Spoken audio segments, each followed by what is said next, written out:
So, I think I've introduced myself to everybody, but again, my name's Sean Monahan. I'm co-chair of YDS and grad student at Temple University in Philadelphia. So to start off, I guess we should talk about why care about recruitment.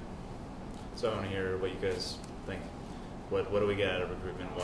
Why should this be a priority for us? Recruitment? Recruitment. Oh, recruitment. Help us educate more of the community.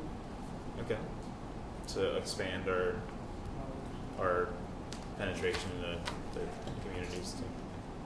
The more people that are in a specific group, the more power that group has. Right.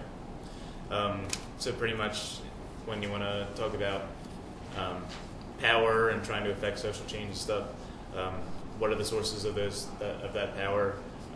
One of those is money, and I don't think that we're ever going to be able to play on the terrain of who has more money. So people is the other one that we're going to have to rely on, which Victor was sort of saying in that previous lecture. So we can't rely on funds, we need to rely on bodies and putting people on the streets and stuff. And in order to get those people, we need to do recruitment. What else? Why care about recruitment? Well, I feel like, particularly our situation, not just like the general need for recruitment, but I think, at least at my school, it seems like the liberal or leftist has become just very inactive. And then the whole student body is very inactive. And then all the right-wing groups are pretty much the only substantial political organizations on campus. Like there's the Hofstra Republicans, the Hofstra Libertarians, and now there's the only thing that's on the left, and it's not very effective, is the Students for a Greener Hofstra, which is just one part of the whole thing, and they don't really get any message out other than vague environmentalism. Mm-hmm. So there's value in building a specifically democratic socialist student organization rather than just a general liberal student group. Well, I mean, and even if it is just a general liberal student group, it's still better than just one issue group that just has a vague ideas and so and doesn't petition or go out and sell their message.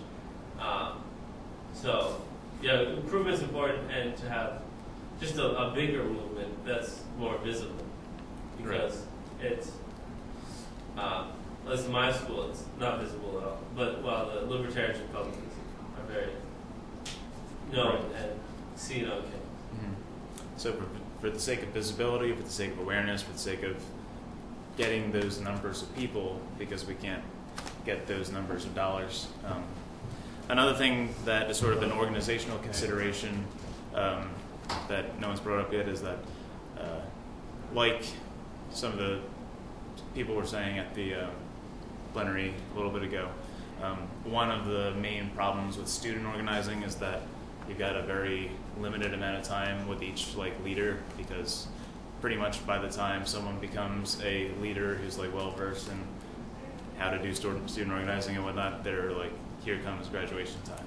So there's an immense amount of turnover that sees a lot of chapters just die when their core organizers graduate and that sort of thing. So in effect, sort of, if you're not growing, you're shrinking. Even if you're not immediately shrinking, in the long run you're shrinking. You've got to always be growing, because otherwise your group is sort of not going to stick around that long. So obviously the whole point of this was that recruiting is pretty important. Every group's got big groups, small groups, non-existent groups, especially non-existent groups, need to recruit. So how do we do it? What do you think? Who has recruited people before?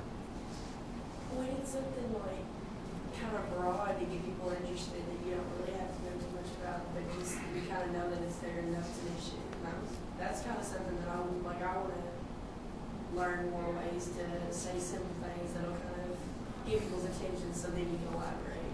Mm-hmm. But most of the time when people hear like, Young Democratic Social, what's YDS? Young Democratic Socialist, oh.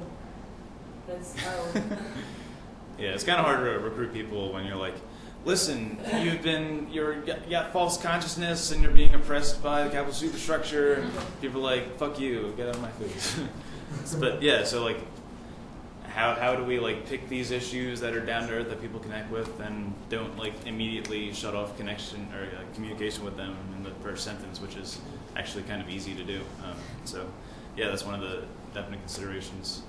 I see other people with ideas. At my school, we have professors that are pretty into socialism. We had one who just he's from Germany. They actually did a presentation on what's different between Nazism or Nazis, socialists, and communism. Mm-hmm. And there was also another teacher that did how Jesus was pretty socialist too. Mm-hmm. And being from the South, there's Christians everywhere, so Yep. they were into that too. So it kind of raises the awareness of what socialism really is. Mm-hmm. So we're starting to get ideas about how to do recruitment. Cool. You jump in. Yeah, sure. So I think people definitely kind of know why recruitment is so important. I mean, one good thing to remember is that if you're not growing, you're shrinking. Got that. Yeah, good. It's a very important thing to remember. Always remember that. And as students, it's really easy to run out of people, and it's really easy to forget that like in 2 years you're not going to be there anymore. So unless you're like growing in people, it could just disappear. So what we're going to do is we are going to run through how to plan out a recruitment drive. So I'm going to pass these out, and then everyone's going to be able to take a blank one home with them after we go through it.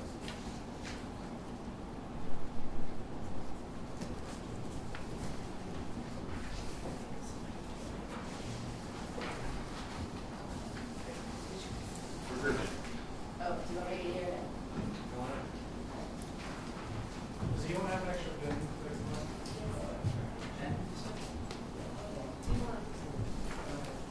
I'll go to Nick for the subject.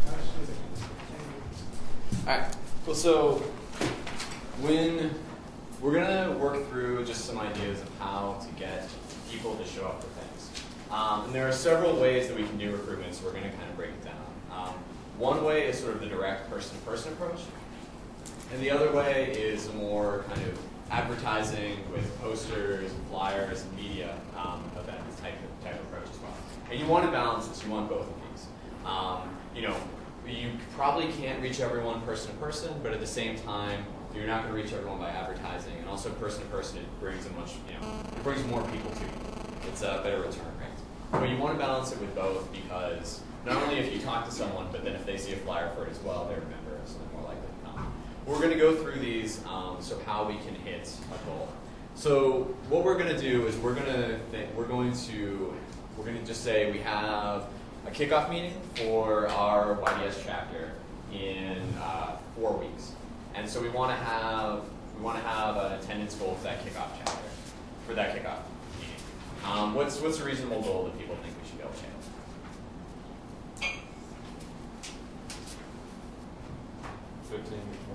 15, 20. Anyone else? Let's go with 20, just to make it big. But we can do bigger. But this will give you an idea of how much it's going to take just to get to 20, and then how we can build bigger than that. So our goal is to get 20 people there.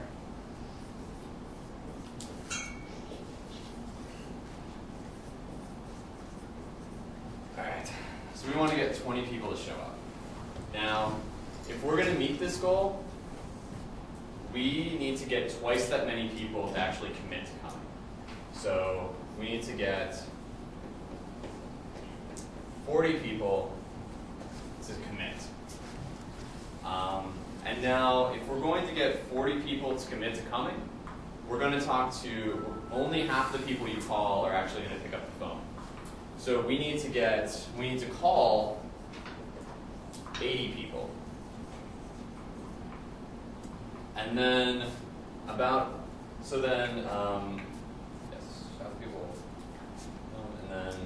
so to get all of these people's numbers, to get 80 numbers, we need to get people to fill out interest cards. And about 2/3 of the people that fill out interest cards will give you the number. So what we need to do then is to get 120 cards. And then, yes. So what we'll need to do is to get 120 cards so that we can get 80 numbers, so that 40 people will commit, so that 40 people will actually show up. You want to kind of think in rules of halves. If 20 people say they're going to show up, you should expect about 10. That's about the flake rate for people. So just know that going into it. Also, don't get discouraged by that. That's how it works. It's the way it is. But, don't worry. Yes. So how are we going to get these interest cards? So let's just work through this sheet. So there are a couple different ways we can get interest cards. One of them is class wraps. Has anyone done class wraps before? Okay. So class wraps are when you find time, usually at the beginning, to have a minute or two of the class to just say, hey, my name is Andrew, I'm with the Young Democratic Socialists. Right now we're running a campaign about debt forgiveness. Our governor is considering signing this legislation that would allow some students to default and would allow some students to have bankruptcy issues if they go into default. So you get the problem, tell them, okay, the way we're going to do this is we need to get the governor to do this, and to do that we need you to sign this card so we can put pressure on them. And then you pass out the cards, get people to sign it, and you take it back. So it's a really quick wrap you can do at the beginning of class to get some people informed and get some cards back for you. So what we want to do is kind of split this up, because we know we're not going to get all our cards from class wraps. We know we're not going to get all our cards from other forms as well. So we should plan to collect 2/3 of our interest cards from class wraps. So if we need 120 cards, what? So how many class wraps do we have to do? 8.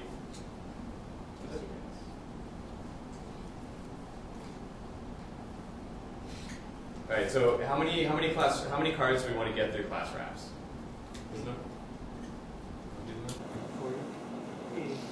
80? All right. So we want to do 80 class wraps. So we want to get 80 cards from class wraps, rather. So then we are going to get an average of 15 cards per wrap. So we're going to get an average of 15 cards per wrap. How many wraps do we have to do? A little over 5. Okay. So we have to do about, let's just say 6 class wraps. It's always good to round up, at least for this. So then we want to get 6 class wraps done so we can get 120 people there. And so this is the way we want to be thinking about doing recruitment. You want to break it down to the simplest possible action that you can take so that you can get your volunteers to take that action for you. Because even getting 20 people to a meeting is fairly daunting.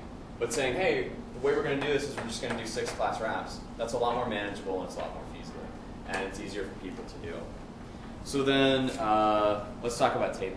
How many people in here have tabled before? Awesome. Great.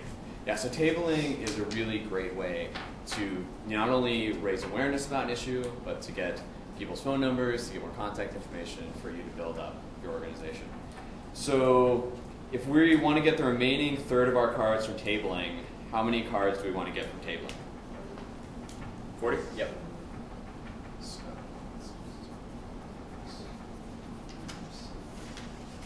tabling. We want to get 40 cards. So then we should be able to get an average of 6 cards with a number on it per volunteer hour. So if we want to get 40 cards, about how many volunteer hours do we need? 6 something, 7. Is it How many hours do we need? 7. About 7. So we need about 7 hours. So we need to table for 7 hours during that. And then these amount of cards we're just going to get with phone numbers. On average, you can get about 20 cards per hour. And so if we're going to table for 7 hours, that means that we can get how many cards during that time?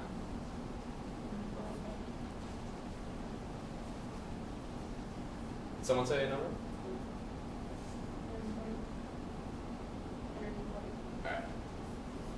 So we're going to get 140 cards. So these cards we can use for different things. So let's say, for example, we're running a debt campaign at our school, or we're running a campaign at our school. And we want the administration to have a tuition freeze. Like this can be the beginning of doing a petition drive. So you can get cards to build up to a petition drive, or you can do delivery. You can make a giant collage with them, but you can do stuff with this as well. An important part of tabling is getting phone numbers, but you also want to have campaign product to show for it as well. So does everyone understand this, or are there any questions right now? Okay, cool. But I'm still a little confused about class wraps. Yes. Can you explain them a little more again? Yeah. Okay, so class wraps are basically just when you go into a classroom, ask for 2 to 5 minutes at the beginning or at the end to make an announcement.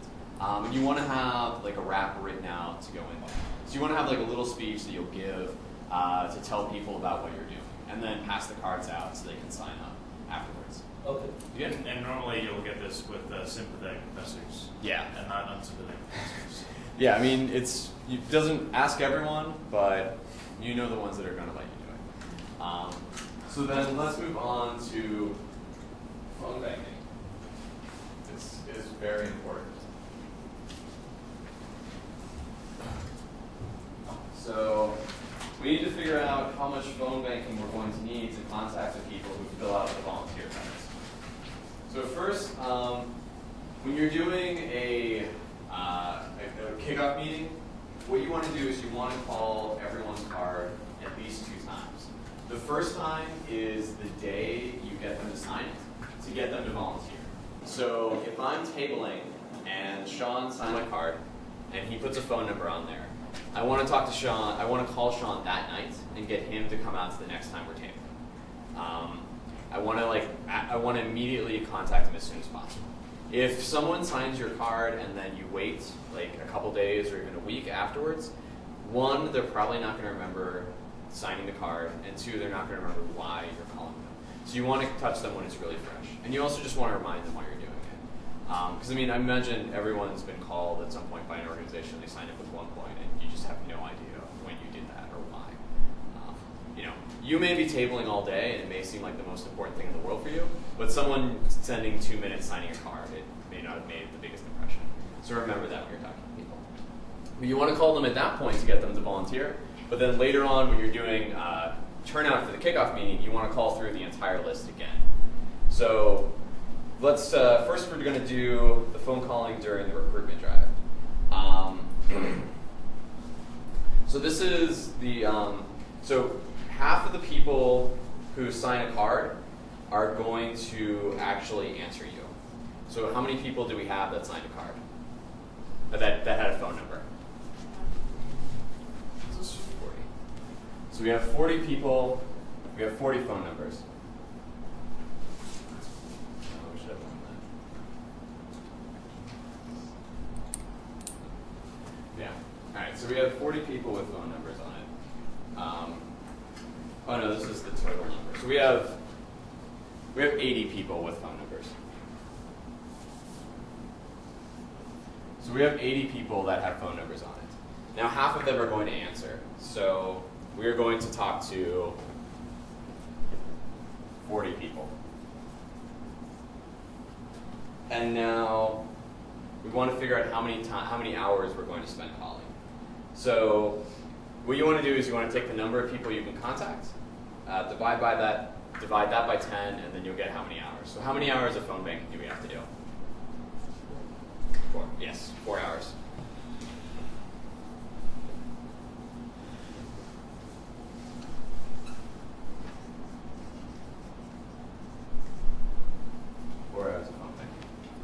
So we can see that we've already set ourselves up for, we already have some time that we need to schedule. So we have 4 hours of phone banking that needs to happen at least just during the recruitment drive. And keep in mind that that 4 hours of phone banking can mean 1 hour of phone banking by 4 people. Yes, yes. We have 7 hours of tabling that needs to happen. We have 6 class wraps that need to happen. And this is just with recruitment. And we want to talk about visibility. So has everyone put up flyers or posters before? Yeah. Has anyone come to an event because they saw a flyer or a poster? Yeah, it does work. Put them up. It seems like it doesn't, and it can seem really daunting and just annoying to put up flyer after flyer and have to like fight with other people who want that space. But it does work. People show up. You know, it really helps to do it. So what we want to do is we want to figure out how many posters we're going to put up. So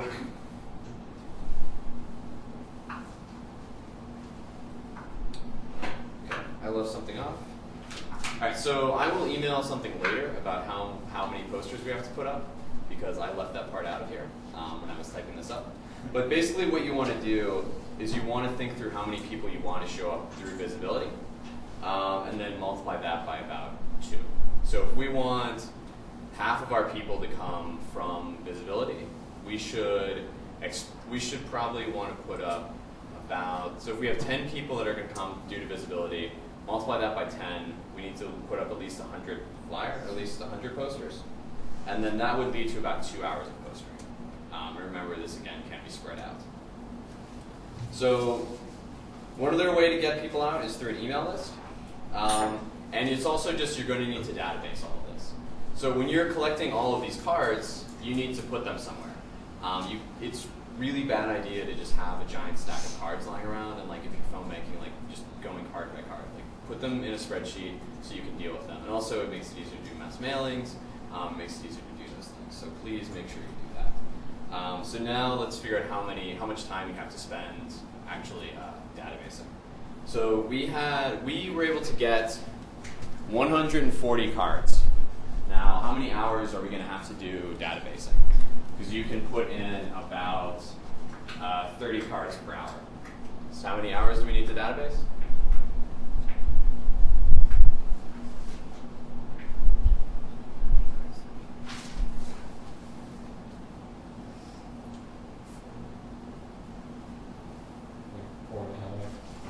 Let's say 5.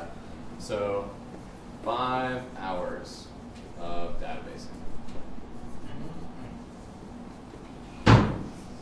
Let's do 2 hours of posting.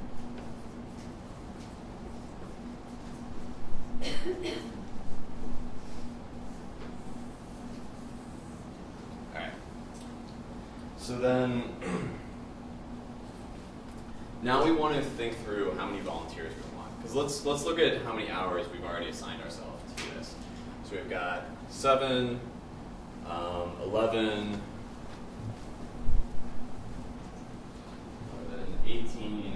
18 hours plus 6 class wraps, which will take time to set up. So you probably want to assume about an hour for each class wrap. So that is 6 plus 18 is 24. So we just, if we alone, as one person, decide to do all of this, we've signed ourselves up for 24 hours of volunteering. It's spread over 3 weeks, so it's possible to do that.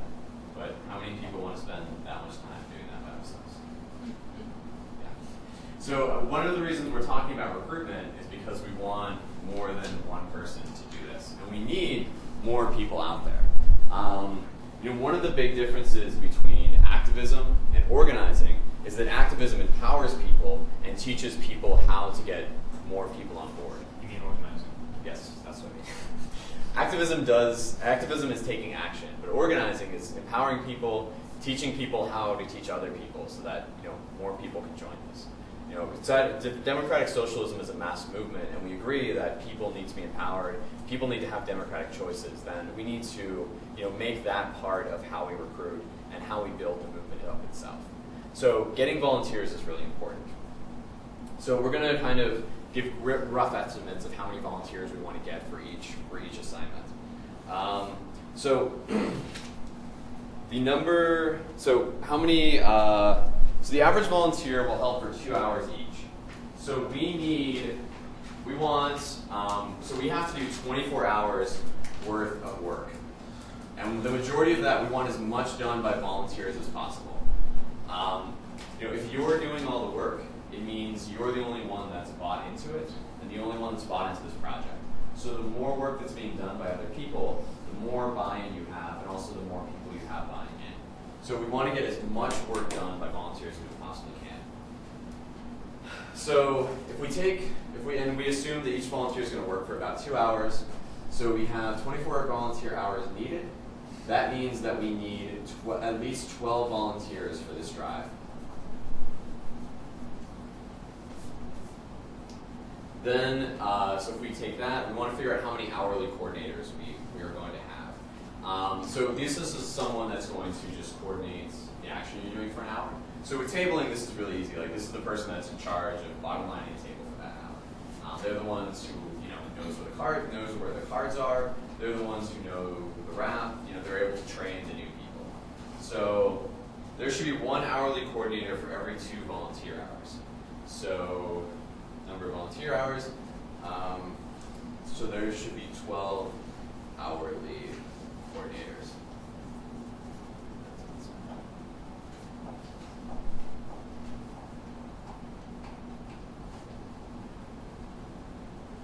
For every 2. So what that should read is for every volunteer, we should divide that into by find how many hourly coordinators.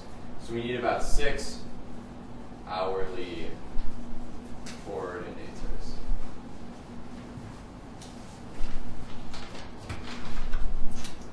And then we want to figure out how many daily coordinators we need. So this is someone that's going to be in charge of the entire day. So if you're tabling for a day, you want someone that can do it for the entire day and can be the bottom line. So we need about 3 daily coordinators. So to get 24-hour volunteer hours done, we want, by the end, to have 12 volunteers who show up, 6 people that are able to be hourly coordinators, and 3 daily coordinators. Now, people aren't going to just show up and be able to do daily coordination or hourly coordination. You're going to have to train them, and you're going to have to teach them how to do it and ask them to do it. We talked about leadership development in another workshop earlier, and if anyone wants to talk about this later, we can. But remember, when you sign someone up on their card, you can't just automatically bump them up to here. If someone just signed up as an interest card, and you're like, oh, awesome, great, can you run the table for an entire day? That would be a terrible idea because they will not be able to do that and they will never come back. So remember, have people volunteer first and then slowly bump them up the leadership ladder. So since about half the people that are going to commit to actually show up, we want to schedule twice as many volunteers that we need to do. So the way to think about this is always just, again, in twos. So we need 7 hours of tabling done. That means we should assign 14 people to do it. We need 4 hours of phone banking. We need at least 8 people to commit. We need 6 class wraps. We need to get 12 people. We need to get at least 12 people assigned to class wraps. Postering hours, we need 2 of them. We want at least 4 people to commit to postering for an hour. Databasing, we need 5 hours of databasing. We need 10 people to commit to do it. Just remember, your normal attrition rate is about half. Half the people that say they're going to be there won't be there. So just schedule accordingly. Just assume that's going to happen. So by the end of this, we've seen that we're able to get 20 people there by empowering 12 people to become volunteers, and then getting 120 phone numbers, talking to 80 people, getting 40 of them commit, and then that will lead to 20 people at a meeting. So does anyone have any questions about this?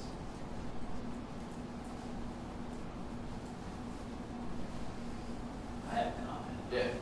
I think it's incredible how you made it systematic to maybe approaching mobilization in science when there's so many clubs involved, and it happens to occur, not surprisingly, on the YDS. YDS happens to be one of the few organizations out there that takes advantage of college campuses as social capital for student resources as far as the energy that's on campuses for anything.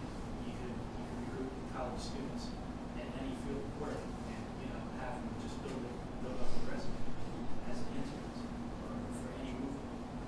And very few people, except for YDS, take advantage. And I think making this systematic, I think it's incredible, even though it's fairly intricate. Again, kind of dull, but what you're suggesting beneath the surface, I think is really incredible. Yeah, I mean, yeah. So you do want to think about it this way, just because it'll really help you plan this out. Because I know when I started doing organizing and doing recruitment, I had no idea about the little paths. I didn't know what was going on. So we would just when someone told me they were coming, I just expected they were actually going to show up. And I expected the number who told me they were going to come would be there. And so I would get really upset and kind of bummed out when that didn't happen. And creating Facebook events. We're like, let's do a teach-in, and we're going to have a Facebook event and invite everybody on our Facebook group, and then just assume that means they're going to come, and then no one comes. Yeah, that is one of the easiest traps to fall into right now. Students and kind of as people, we're constantly told that social media is the driver behind everything now. So it's a lot of students assume, and a lot of people assume that if you just make a Facebook event for it, if you just put stuff up on the internet, people will magically show up. Sometimes they will. There are times when it's happened, but there's majority of time it's you just ending up alone. So remember, build a Facebook group for it, build an event so that people have an added publicity, but that can't be the only way you're doing it. The more time you're spending talking to people and the more time you're getting people to commit, the better it is. Any other questions? What would be a good suggested kickoff event for someone that's just now starting? Yeah, there's a variety of things you could do. One is you could do a movie screening. You can have a kickoff meeting. And if you want to do a kickoff meeting, what you should do is you basically tell people why they're there, go through kind of how the group works, and then talk about the campaign. So when you have the first meeting, you want to have an idea of what you want to work on already. It seems kind of counterintuitive to us because we believe everything should be really democratic and it should be controlled and voted on by the people. But having a campaign to already work on isn't despotic. It's not you controlling the masses. You as a group have already decided this is what you're going to work on. So then people will show up and you'll tell them what the focus is for right now. That can always change later, but right now this is what the focus is. Then people can decide if they want to be part of it. But also if you don't have a focus, then it's really easy for people to drift. Because if it is just we're going to decide what we want to do at some point, people will be well, they're not doing anything, so I'm not showing up again. But yeah, kickoff meeting with who you are, what you're going to be working on, and then if you end it with and how we're going to do it. So if you have breakout groups to plan the next event and give people tasks right away, that's really good. That's the best one. Yeah. Do you have any other questions?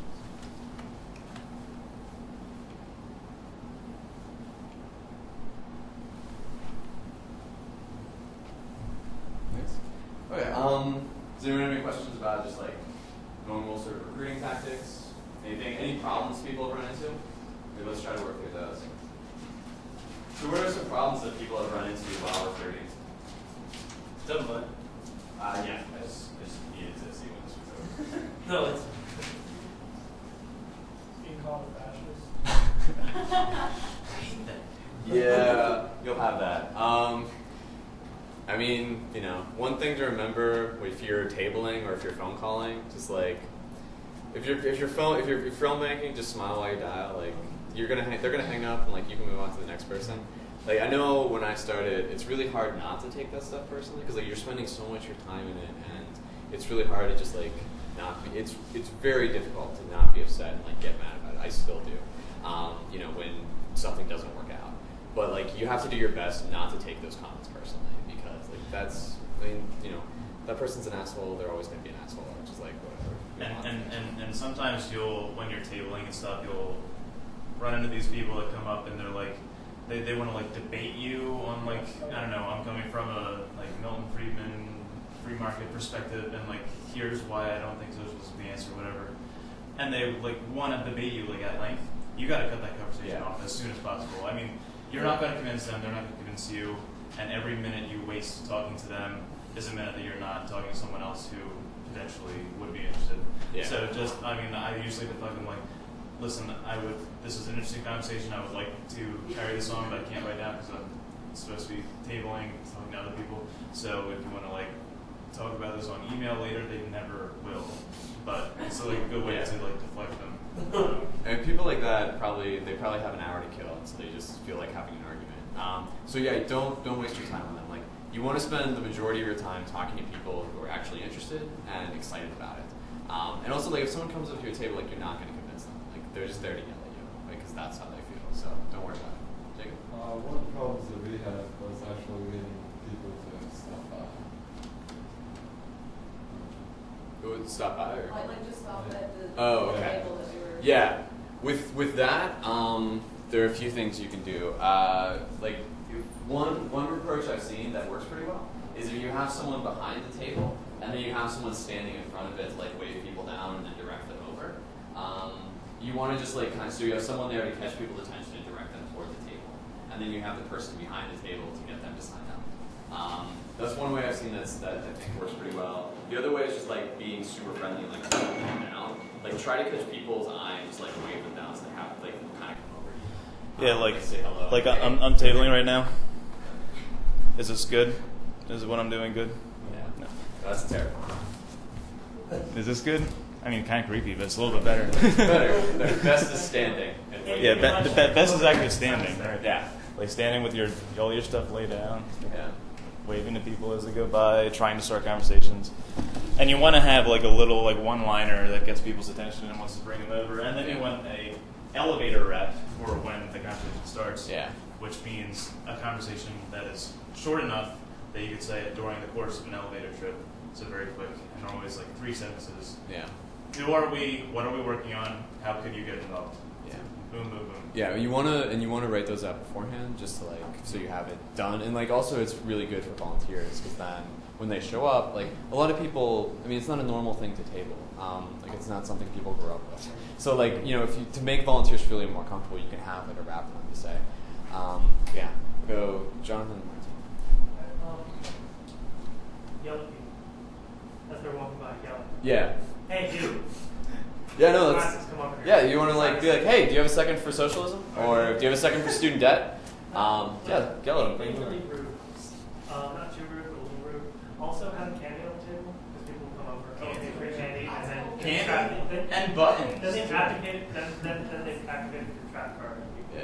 Okay, so we'll Yeah, and the other thing is like ask everyone. Don't be afraid if someone has like headphones to wave them down. If they're like on the cell phone, wave them down. If they're gonna walk past, they're gonna walk past. But like at least you tried. Like I've had someone was on headphones that walked past her one time, and she ended up like being one of the best volunteers I had. And like if I had just let her go because she had headphones on, like I would have lost out on that. So one of the reasons why we're trying to start an organization that isn't just college based is because we want it to be less homogenous, less a bunch of white college kids. So one of the ideas that we've had is to go on public transportation and try to recruit people that way. Do you have any other ideas or insights? I mean, so that one's good. The other one is just go where those people are. So if you have a target group of people that you want, go where they're going to be. This can work for pretty much any sort of demographic you're looking for, or the type of student, or yeah. So just go where you think they'll be, and then try tabling there. In New York, we've had this problem as well. We've had to prioritize tabling in certain parts of the city because those are the parts that are more diverse and the parts where the people are able to stop and talk to you. So Yeah, because one of the reasons why we do public transportation is because they're sitting and they can't go anywhere. yeah. So I'm not sure if there are any other places that are kind of the same. Um, Where you're not just showing people. Yeah, I don't know. I mean, you may want to see if there are any community centers Yeah. that would be willing to let you do a modified version of a class rap. Yeah. Any other questions? Okay. Well, we're pretty much out of time. So I have more of these sheets up here. So if everyone can take a blank, at least one or two blank ones if they want. So you can take these back to campus and help you think through like how you're going to structure a recruitment drive. On the cards, Yes. you just suggest like having a name, phone number, and email. Yeah, I mean the best way, so to set up a card, a good way to do that is just like, you know, the why they're signing the card, you know, what the ask is, then name, email, phone number. Phone number is crucial. If you don't have a phone number, like you're losing out. And then you may want to have a volunteer checkbox. You're going to call everyone everywhere.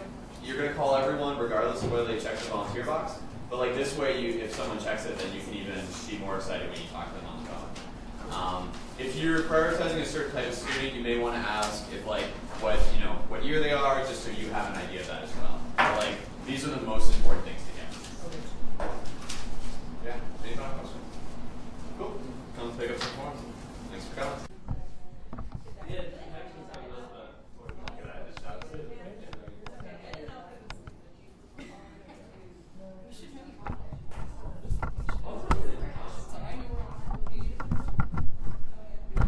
Can't be a separate entity from economics, not just like anti-war. I mean, it can be separate.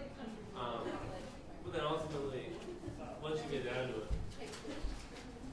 there's a big connection. With the whole system is built on corporate needs and corporate profit and other countries. Like in South America. Were there many more people down there, or most people are already up here? Okay. All our foreign policies based on. All right. Well, I think we can start to get started, guys. So why don't we start off by going around and saying our names and what either school or town we're from, and if we have a chapter or not, how many members that chapter has, and then what we hope to get out of this this little workshop. So, you want to start over there? My name is Drew. I go to school at Hofstra, which is in Long Island, and there's not a chapter. Hi, I am Andreen. I'm from George Washington University. There isn't a Democratic Socialist chapter, but we do have a leftist coalition group. I'm Andrea from